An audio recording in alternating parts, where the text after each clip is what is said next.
बनारस से सीधे वृंदावन जाने की कोई गाड़ी नहीं थी, इसलिए वे महाराज जी को पहले चित्रकूट ले गए और वहां 2-4 दिन ठहरे। इसके बाद उन्होंने महाराज जी को वृंदावन जाने वाली गाड़ी में बैठा दिया। गाड़ी में कुछ भक्त पहले से बैठे थे और आपस में बातचीत कर रहे थे, लेकिन उनकी चर्चा सही दिशा में नहीं जा रही थी।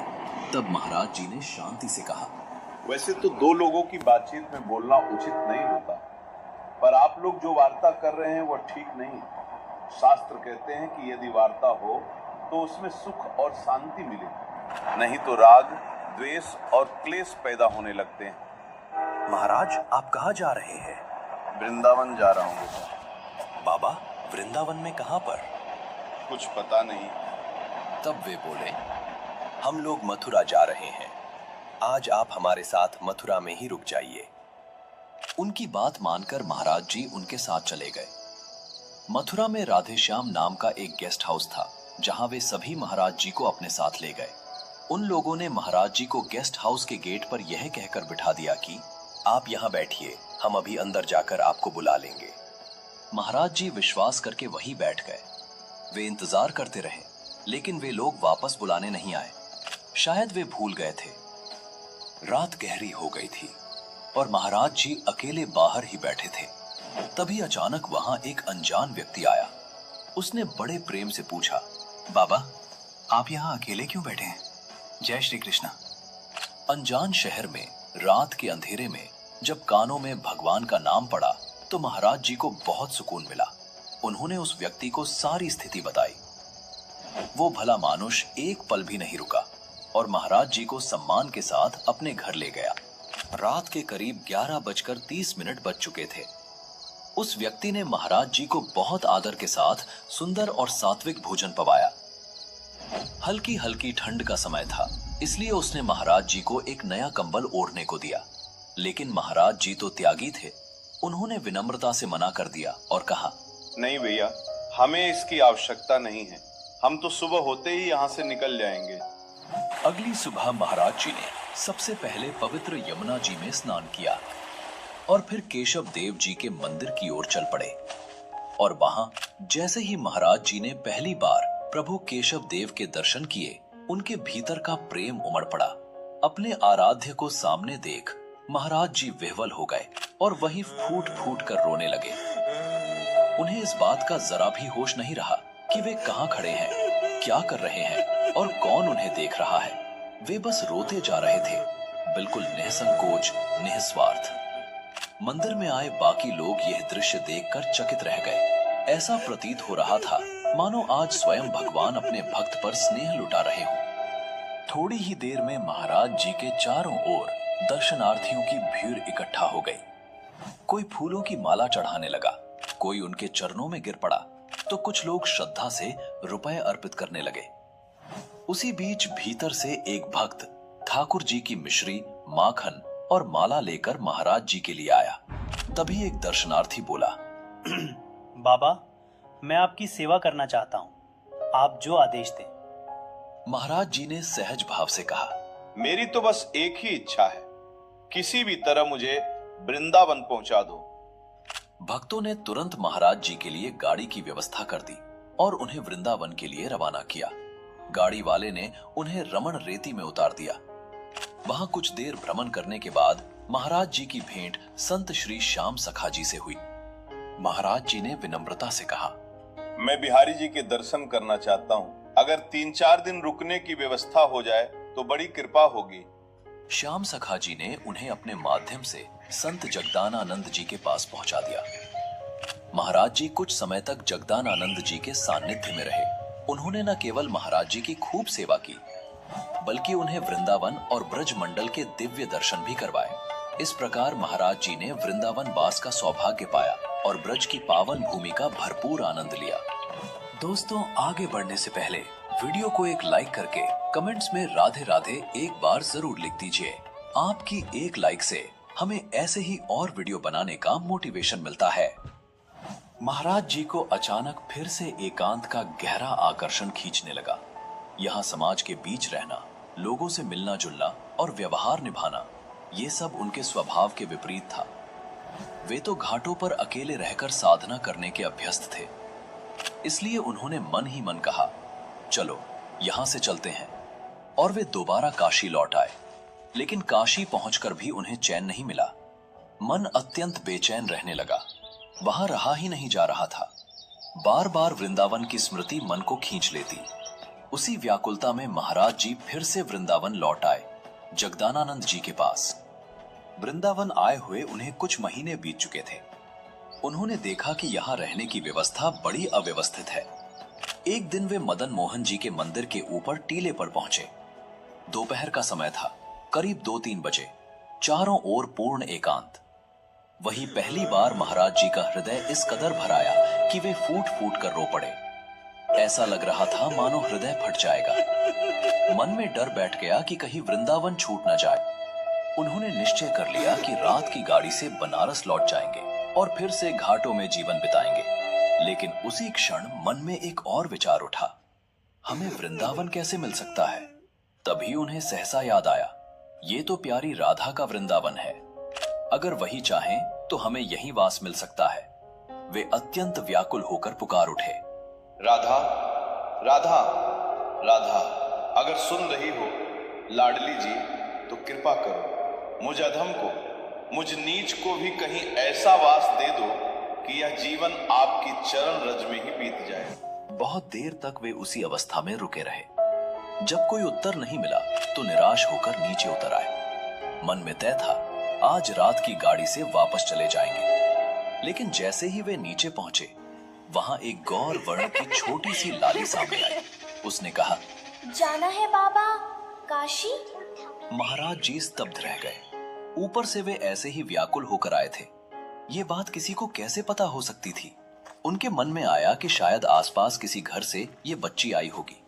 वे थोड़ा आगे बढ़ गए, पर अगले ही क्षण उनके भीतर प्रश्न उठा, इसे कैसे पता चला कि मैं बनारस जाना चाहता हूँ? उन्होंने पास खड़े एक व्यक्ति से पूछा, क्या यहाँ किसी के घर में कोई लाली रहती है? उस व्यक्ति ने उत्तर दिया, नहीं बाबा, यहाँ तो सिर्फ विरक्त संत महात्मा ही रहते हैं। महाराज जी उसी स्थान पर पहुंचे जहां वे पहले आश्रम में रहा करते थे। वहीं एक संत खड़े मिले, वही संत जो परिक्रमा के समय अक्सर उनके सामने आ जाया करते थे। परिचय तो कभी हुआ नहीं था, फिर भी उस संत ने सहज भाव से कहा, बाबा, अगर आप रहना चाहते हो तो यहाँ एकांत स्थान है, आप वहीं निवास कर सकते हो। श्री जी की कृपा से जब महाराज जी के वृंदावन वासी होने की व्यवस्था बन गई, तो वे प्रतिदिन बिहारी जी के दर्शन को जाने लगे। एक दिन दर्शन करते हुए उन्होंने मन ही मन बिहारी जी से कहा, महाराज, हम तो बाबा हैं, विरक्त हैं, बस इतना प्रसाद दे दिया करो कि जीवन चल जाए। अभी ये भाव उनके हृदय में ही था कि तभी पीछे से किसी ने स्नेह से उनकी पीठ पर हाथ रखा। मुड़कर देखा तो एक गोस्वामी जी खड़े थे। उन्होंने महाराज जी को माला पहनाई और प्रसाद से भरा एक बड़ा सा डोना उनके हाथ में रख दिया। गोस्वामी जी ने पूछा, बाबा, कहां से आए हो? महाराज जी ने सरलता से उत्तर दिया, काशी से। तब गोस्वामी जी मुस्कुराए और बोले, बाबा, रोज मैं ही तुम्हें प्रसाद दिया करूंगा। एक दिन की बात है, महाराज जी बिहारी जी के दर्शन में लीन थे। तभी पास खड़े एक व्यक्ति ने उनसे पूछा, बाबा, कभी राधा वल्लभ जी के दर्शन किए हैं? महाराज जी ने सहज भाव से कहा, नहीं, हम तो उन्हें जानते ही नहीं। वह व्यक्ति मुस्कुराया और बोला, आओ, मैं तुम्हें वहां ले चलता हूँ। वह व्यक्ति महाराज जी को राधा वल्लभ जी की सीढ़ियों तक ले आया और बोला, अब आप जाइए, हम घर जा रहे हैं। महाराज जी अकेले ही ऊपर दर्शन के लिए चले गए। जैसे ही राधा वल्लभ जी के दर्शन हुए, हृदय भर आया। उस दिन के बाद महाराज जी रोज राधा वल्लभ जी के दर्शन के लिए आने लगे। राधा वल्लभ जी तक तो वे पहुंच गए थे, लेकिन अभी एक मिलन बाकी था, अपने पूज्य गुरुदेव से। वे रोज श्री राधा वल्लभ मंदिर की सीढ़ियों पर घंटों बैठे रहते।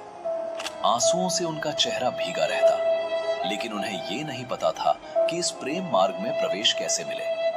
एक दिन मंदिर प्रांगण में उनकी भेंट राधा वल्लभ मंदिर के एक प्रमुख सेवायत पूज्य श्री हित मोहित मराल गोस्वामी जी से हुई। महाराज जी की तड़प देखकर गोस्वामी जी ने उन्हें अपनाया और शरणागति मंत्र प्रदान किया। यह संप्रदाय में उनका पहला प्रवेश था। कुछ समय बीता, लेकिन महाराज जी की प्यास और बढ़ गई।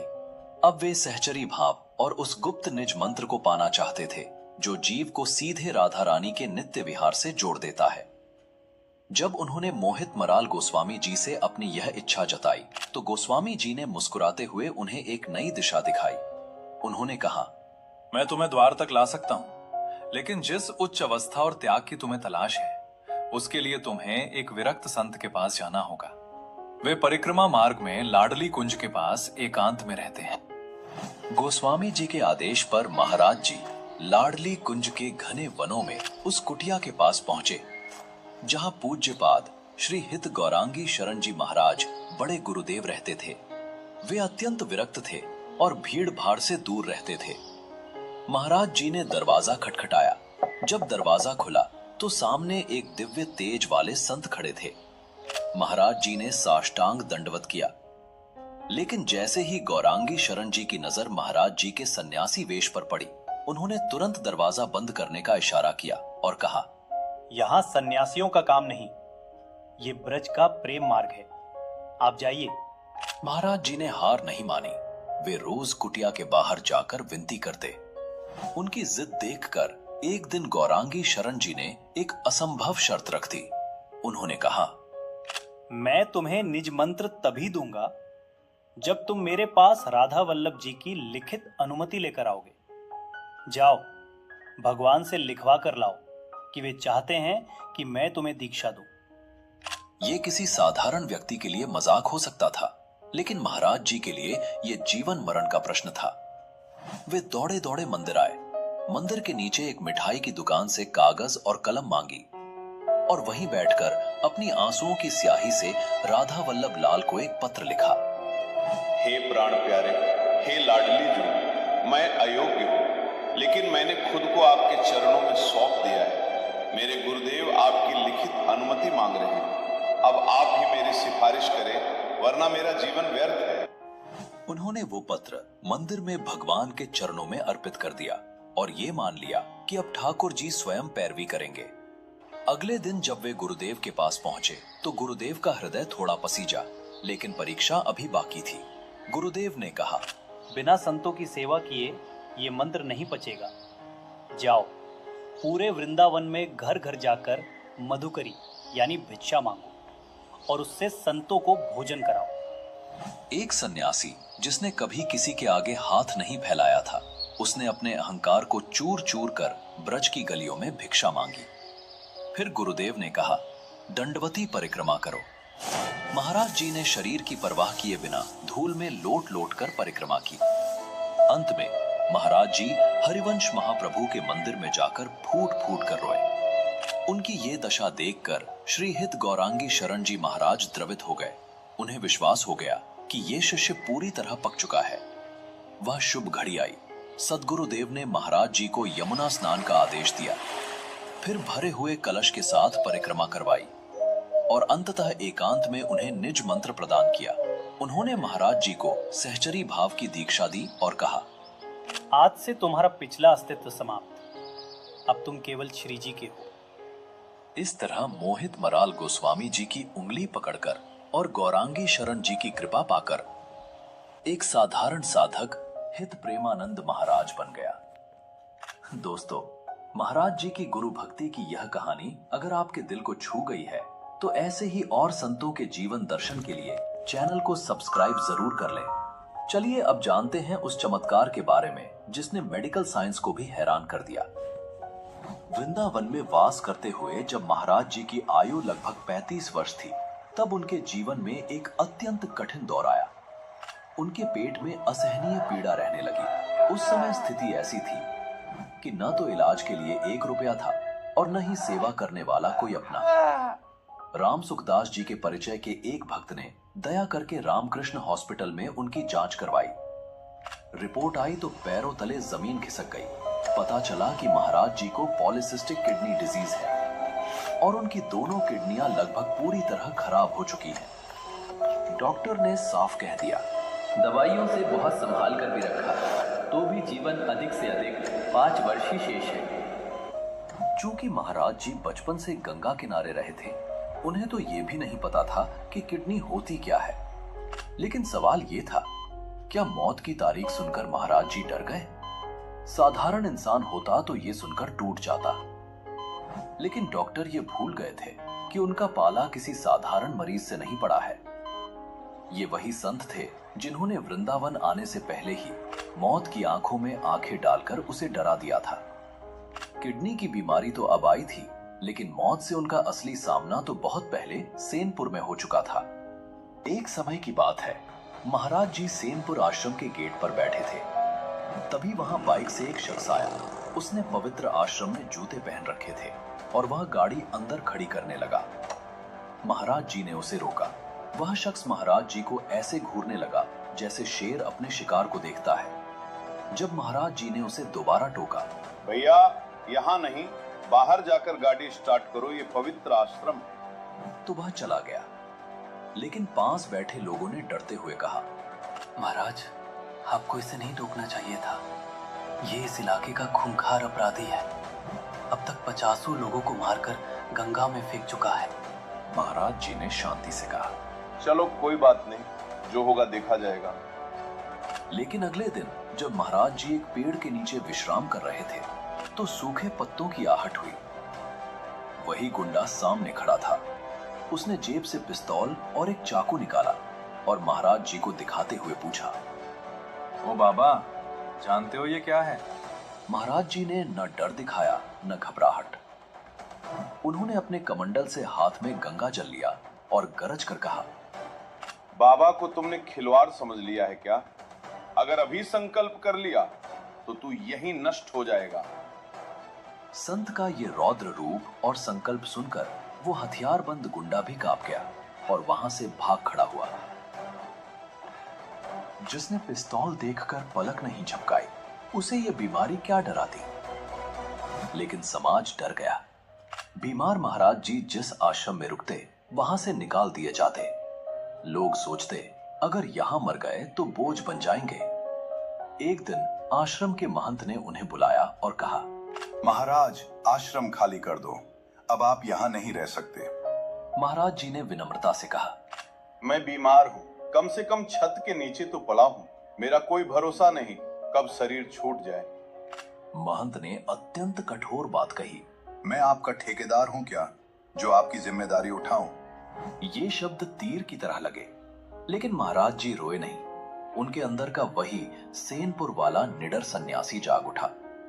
उन्होंने तुरंत पलटकर जवाब दिया, नहीं, ठेकेदार तो हमारे भगवान हैं। महंत ने कहा, 15 दिन का समय देता हूँ, आप आश्रम खाली करके निकल जाइए। महाराज जी ने अपना झोला उठाया और कहा, 15 दिन नहीं, 15 मिनट काफी है। मुझे बस झोला कंधे पर टांगना है। उन्होंने तय कर लिया कि अब किसी मनुष्य के आगे हाथ नहीं फैलाएंगे, केवल अपने मालिक राधा वल्लभ जी के भरोसे रहेंगे। और चमत्कार देखिए, महाराज जी गेट के बाहर निकल भी नहीं पाए थे कि सामने से एक संत आए। उन्होंने पूछा, महाराज, झोला लेकर कहाँ घूम रहे हो? जैसे ही महाराज जी ने बताया कि निकाल दिए गए हैं, उस संत ने कहा, आओ महाराज, आपकी रहने की बढ़िया व्यवस्था कर देते हैं।